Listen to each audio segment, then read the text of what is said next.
Why you're not answering my phone call, MG? This is the only place that I can find him. Calling me using this cell phone? You cannot, because this is my phone. I mean, we are just one person with one phone. We just cloned each other, but we have not cloned the mobile phone. So you cannot use our phone to call us. Forget, it's getting complicated. What is the problem? Tell me. Well, the problem is I have machine learning use case that is running over Azure Machine Learning service, which is also dependent on your pre-processing and data engineering steps that you're using Azure Databricks with Spark to run them over the data. So, MG, I forgot the dialogue again. Can you pause the recording? Sorry. 10 times. You know what? These are all our friends. Let me actually read the video script and my dialogue there. Much easier, right? Okay. This is to confirm that the patient needs massage therapy on his back. Sorry, that's my doctor prescription. So funny. Maybe not.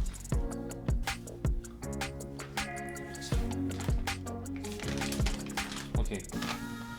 So I have a machine learning use case that is running over Azure Machine Learning service, which is also dependent on the data engineering and pre-processing step that you're doing on the data using Azure Databricks and Spark. Which means now my machine learning workflow is dependent on execution of your Databricks notebooks. And I cannot manually all the time execute them. So I was calling you to execute your notebooks so I can grab the outcome, which is the curated features, and train the model. Well, you don't need to, because you can execute and trigger your Databricks notebooks within using Azure Machine Learning pipeline. So no need for direct or manual execution of the notebooks in Databricks when you're in Azure Machine Learning service. Done. Sometimes I feel you're not telling me these solutions sooner to have something to say and share the solutions in the videos. Right? Exactly. No, I'm kidding. Now let's check and see how we can trigger Databricks notebooks within Azure Machine Learning service.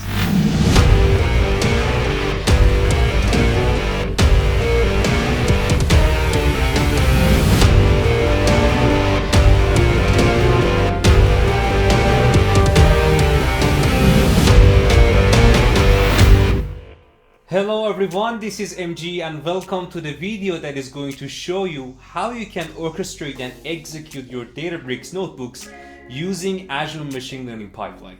So what I'm going to do now, I want to use this whiteboard to draw what we are going to achieve in high level. What's the purpose here and what is the workflow that we're going to enable using Azure ML, Azure ML pipeline and Databricks. So we have mainly two services for this example.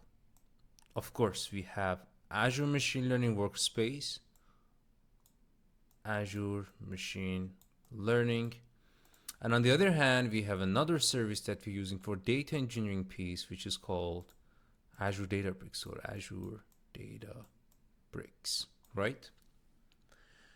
So if you have not watched the Azure ML pipeline video, please make sure you watch that video first, because you need to have an understanding of what is Azure Machine Learning pipeline to understand this integration that we're going to talk about from Azure ML to Azure Databricks, because we will enable this using Azure Machine Learning pipeline.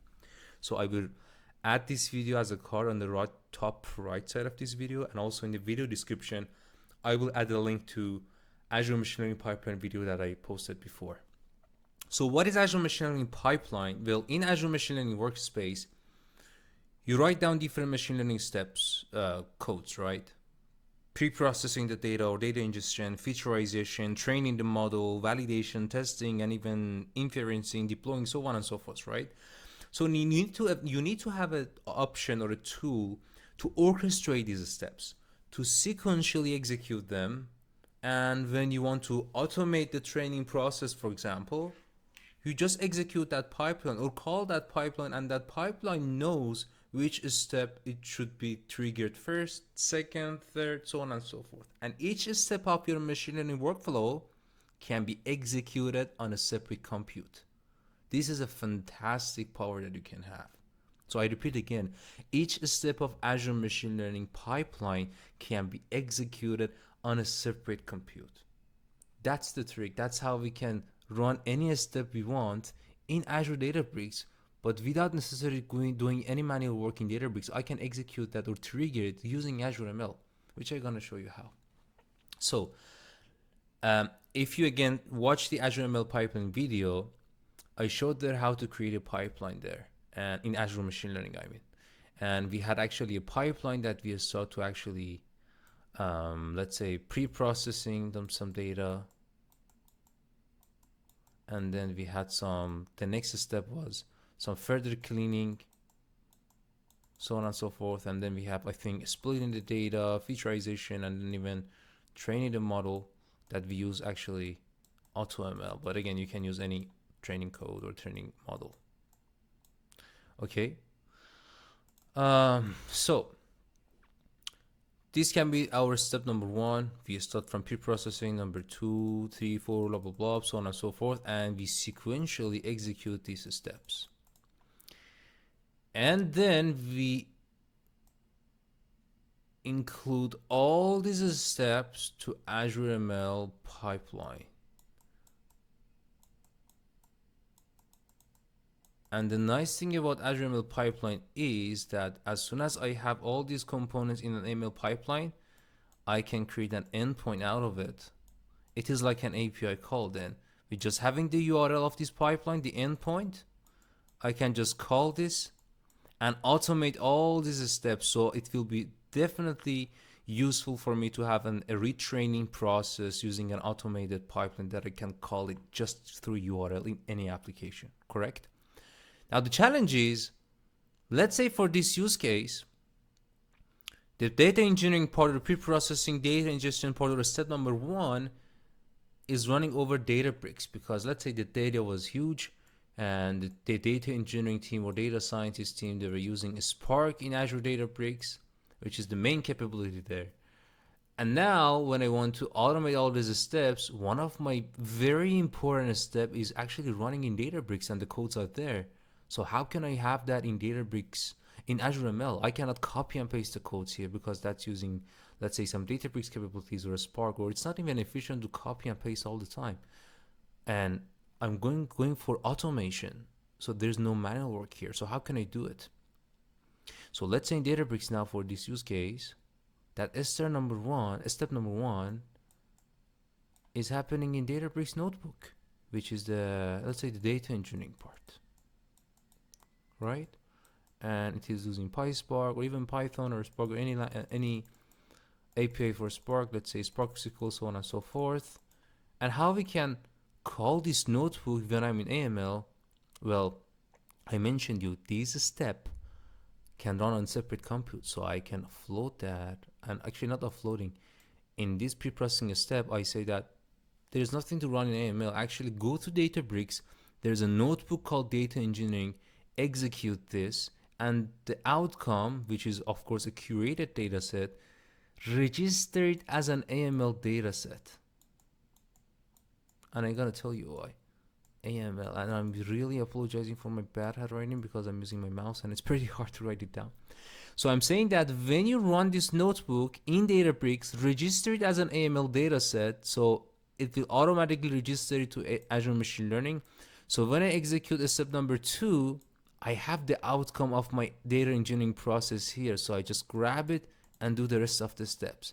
And you just saw that how seamlessly I trigger Databricks notebook, have the data accessible to Azure ML, I mean the output data accessible to Azure ML, so I can execute step 2nd, 3rd, so on and so forth, training. And when I have this endpoint that I am calling all the time, I can just simply trigger this pipeline using the endpoint and it will automatically call that Databricks notebook all the time. So let me make it a little bit more tangible with showing this pipeline that we created in Azure Machine Learning pipeline video, and we'll see what changes we're gonna have there. So that's the pipeline that we created in the previous video. As you can see here, I used the Azure Open Dataset green and yellow taxi from NYC to predict the fares for each taxi drive. And then we had some cleaning data. We made these steps sequential and dependent with cleaning, merging, filtering, normalizing, and each of these steps, they have separate Python codes. I'm calling those Python codes. and give the output of those to the next step. And by the end of the day, after having all of that, I had the AutoML to grab the final outcome, train, and retrieve the best model that we deployed in Kubernetes. I didn't use any drag and drop tool here actually, and I didn't even create this graph. I coded these steps and I coded this pipeline. Azure ML automatically created this nice graph to show how my Azure ML pipeline end-to-end is doing. And I will show you that code as well. So now what we are going to do, let's say the initial step, which is the data engineering, is on the top here and is happening on Databricks. So can I have another component here, call it, let's say, data engineering or pre-processing, execute that one first and do the rest, and execute that one in Databricks because the code are there, not here. Let's see how we can achieve it. So going to my notebooks, this is actually the code that I use for creating that pipeline that we just saw the graph out of it. So I'm going through that quickly. You can see there's a regression model. I showed that again. I'm emphasizing, make sure you watch Azure ML pipeline video first and then resume watching this video. So that these are all the codes coming from that video that I used, the codes of that tutorial. So I am basically here just grabbing that open data set, setting up some date and time. Again, I explain all these codes. I'm not going through all the details here again, just telling you that I grabbed the data, created a data frame out of it, the pandas data frame. And that's just an example of showing the data. And then I did some very high level appending. I specified how many rows I want to have. And then I register it as a data set in Azure Machine Learning. If you don't know what is data set in Azure ML, what is data store in Azure ML, I have explained all in part first of Azure ML Ops or DevOps for Azure for DevOps for machine learning in Azure. That what is Azure Machine Learning, this workspace you see, what are these components. So again, I'm not explaining them all, but telling you that I registered the final outcome of the data that I load from open dataset as an Azure Machine Learning dataset to use it for the further steps. I'm going to actually run this initial part, which is basically getting the data from Azure Open Dataset and then do some very high level appending and then saving the data back. I want to do all these steps in Azure Databricks. Let's say for any specific use case, I'm dealing with heavy data, I want to use a Spark, so my code will be executed there. So what I did, I copy and pasted these codes to use Databricks and run over Databricks and see how we can call them when we are in Azure ML. So here's my Azure Databricks notebook that I have created a cluster, name it as MG. And here's basically, for example, my pre-processing or data engineering code. The first step that my machine learning workflow is dependent on. And we need to trigger this notebook in Azure Machine Learning pipeline. So let's see what is this notebook. First, I'm installing the Azure ML SDK of Databricks. That is specified for Databricks, just a simple pip install. I'm mounting this cluster to ADLS Gen 2 or my storage account, and the reason is this is basically the way I can have that mounted location in a storage account connected to my cluster, so I can read the data using Databricks from that data lake or write the data back. So that's just a simple function is doing this for me. If it is already mounted, I skip this. If it's not, it will start to actually mount it. So I say that this is the name of the storage account that I want to mount my Databricks cluster there. You need your storage account key that I added before, but I removed. And the name of that container that I have in my storage account that I want to get mounted, and just give it a name. I'm giving the same name to just not make it more confusing. And that's it. I executed that and it mounted actually my Databricks there. To give you actually a better idea, this is my storage account that I'm talking about, and that was the name I gave to my code. And you can see I have a folder, I have a container called curated, and basically I mounted here. And now this directory is accessible in my Azure Databricks and in this notebook that I'm using, this MG cluster. Awesome. Now I need to connect my Databricks to Azure ML Workspace through Azure ML SDK. because I want to register the finalized curated data set out of my Databricks code to Azure Machine Learning Workspace. So that's why I need to authenticate my Azure Databricks to Azure ML. How you can do it, there are actually multiple ways you can do. The first way I tried is you need your subscription ID, tenant ID, or resource group name, add them there and tell that, hey, this is my workspace that I need to connect and these are the information. So I added those information in a JSON file that can be also confidential. And when I execute this actually code, it will show me a link that I need to click on it and give me basically a kind of a key or password to say that enter that key and then you will be authenticated there. This is fine, but there's a problem with this way. And the problem is this is interactive. So it doesn't mean that when I execute this code, now I am authenticated to Azure ML from Databricks. No, I have to do some manual work. And again, we are going to automate this notebook. That means no interactive process. Then what is the other way to authenticate but without any interactive work actually? So the other way is you create a service principal in Azure Active Directory, and that's pretty simple. If you just search, there are just multiple steps, or just with Azure CLI with a couple of lines of code, you can actually create one. And after creating that service principal, you just copy and paste the information that you need here, which are the tenant ID, client ID, and the secret or the key that you create from that service principal. And make sure that service principal has access control or RBAC, role-based access control, to that Azure Machine Learning Workspace. What does that mean? That means that I'm using an ID or service principal, a kind of ID that has permission to connect to my Azure Machine Learning Workspace. So I'm giving this permission to Databricks to connect to my Azure ML using that ID that we created before. So through using this process and code, when I execute this, well, it doesn't really need to actually make any interactive workflow there, or any manual work that you need to apply, which is in contradictory with the one that we applied here. So this is for the automation process that you automatically authenticate to Azure Machine Learning Workspace, but this one is interactive. So just for showcase you, I ran this one. This one, due to the permission, didn't work for me. But if you have the permission to create one and actually execute this code there to give access control to service principal to connect to Azure ML, then you're good to go. No need for interactive work to actually authenticate. Now I have authenticated to workspace, and I am referring to that Azure Machine Learning Workspace with WS here.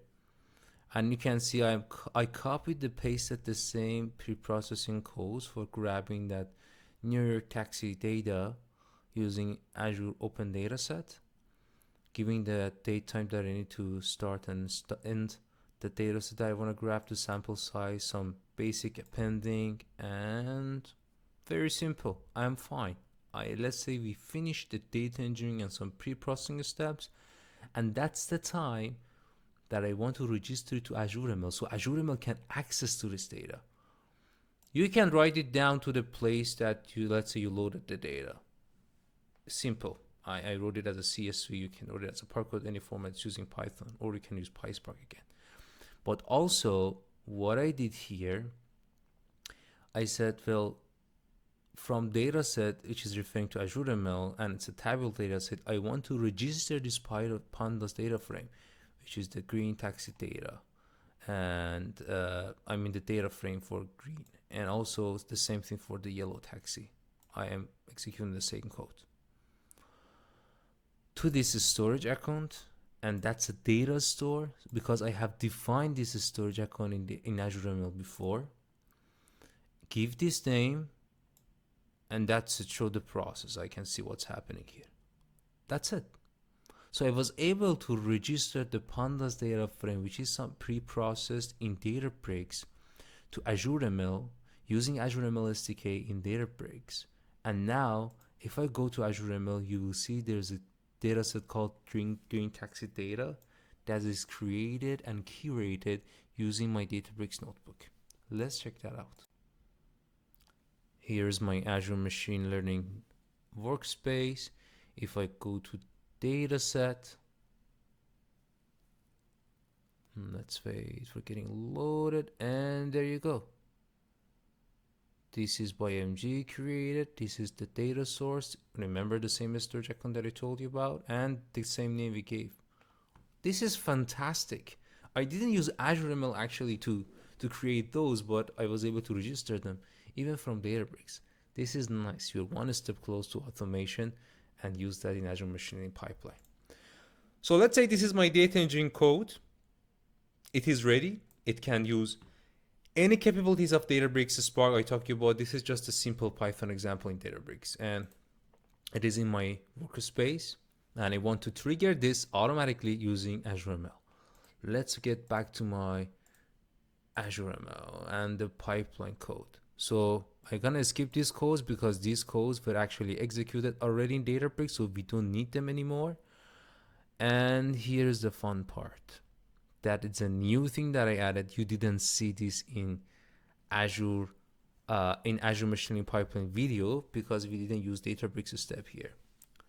So here from pipeline of Azure ML and different steps types that I talked to you about it in whiteboard, we have a step called Databricks Step, which is basically when I define this step, I'm saying that this is, for example, the name of the notebook that I'm going to execute in Databricks. Remember, that's the notebook that I have, data engineering.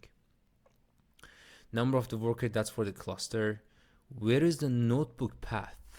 The notebook path is in the main directory. I mean, with the path, this is the path of the notebooks. If I actually copy the file path and paste it here for you, you can see this is the path that I have. So I use the same thing here. And pipeline parameter, let's say your Databricks notebook, your data engineering notebook in Databricks has some parameters that they need value. How we can do this? Actually, I have defined one here. Data bath container. This is the place, for example, I want to dump the data back. This is the name of the, for example, container, a path. This is the way you can define the parameters. This is the parameter's name, and that's the default value. I can change it to anything that I want. And then when I execute this notebook, that variable will receive this value. And the reason that I'm defining, to just give you an example, that the same parameter that we have defined here, you can give it a value when you're running it, right? And again, the default value is data. That can be a path, that can be a version of a table name, a file name, a directory in data lake that you want to load the data for data engineering, anything. I'm just giving you the option that you can parameterize your Databricks notebook and add the parameter value in Databricks Step. And that's it. Then I'm saying that use this cluster, and this is the cluster ID in Databricks, and I'm going to tell you where I grabbed this from. And my compute is Databricks. I want to run this notebook in Databricks. That's it. In Databricks compute, I mean. Now, where did I grab this Databricks cluster ID? If I go to Databricks notebook again, you see that there's a compute or cluster is running, and this one has an ID. How can I grab it? I go to compute. There's MG running there.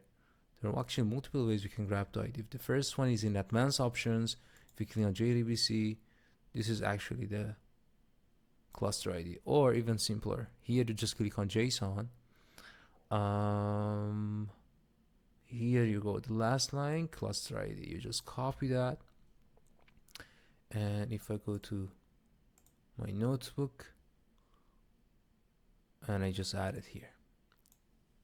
And what is the compute name? MG. Well, you need to first create the connection to Azure Databricks from Azure ML to be able to execute this part. So what I did before running this code, if I go to compute, attach computes, you see that there's a attached compute called MG that is actually Databricks. How did I do it? I click on new. You can say that I want to attach a compute in Azure ML that is actually Databricks compute. And then from there you can give it a name. I gave it MG from my subscription. This is the workspace name. I'm in the Azure Databricks workspace. And you need a token from Databricks that you can do it. If you go to the setting of your Databricks, you click on generate token, you will copy and paste it here. This is what I did, and then my compute is created. So when I say MG, I mean I'm referring to the compute that I created before that is attached to Databricks. So this code will know where the code is, what is the name of that notebook, and which compute within each Databricks workspace it should be executed.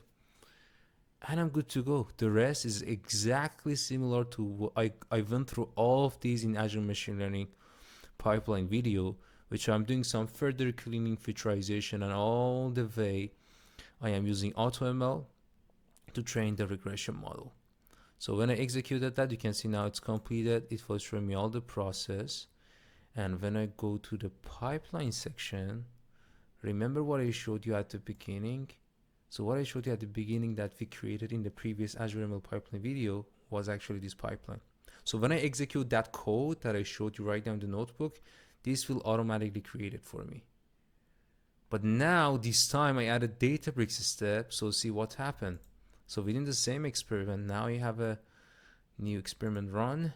If I click on it, and now you can see my data engineering step, which is a new step added and executed before. I can make it even dependent to say that if this one failed, do not run any of these. As you can see, these are dependent based on the input and output.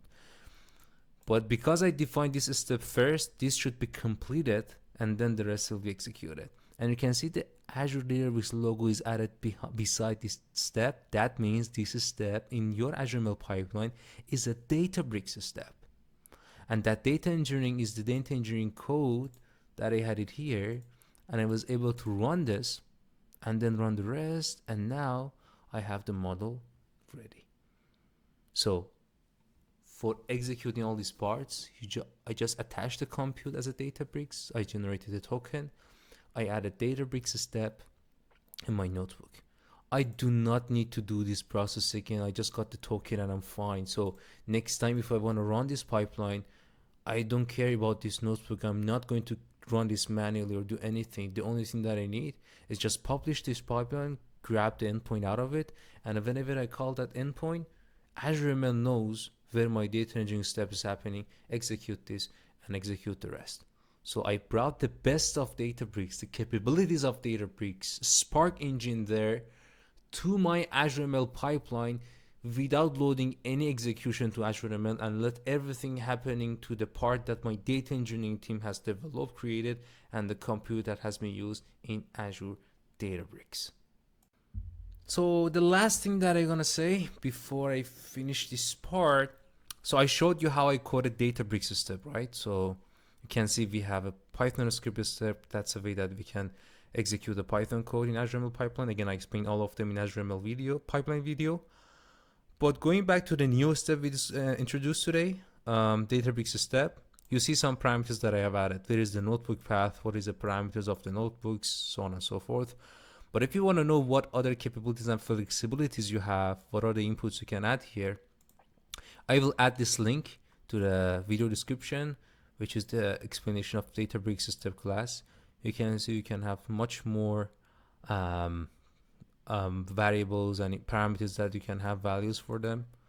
For example, the Spark version, the mean and maximum worker nodes for your Databricks cluster, any specific library. You can even execute the Python.py file in DBFS or Databricks file system, or any jar libraries. You can trigger them in Azure ML pipeline.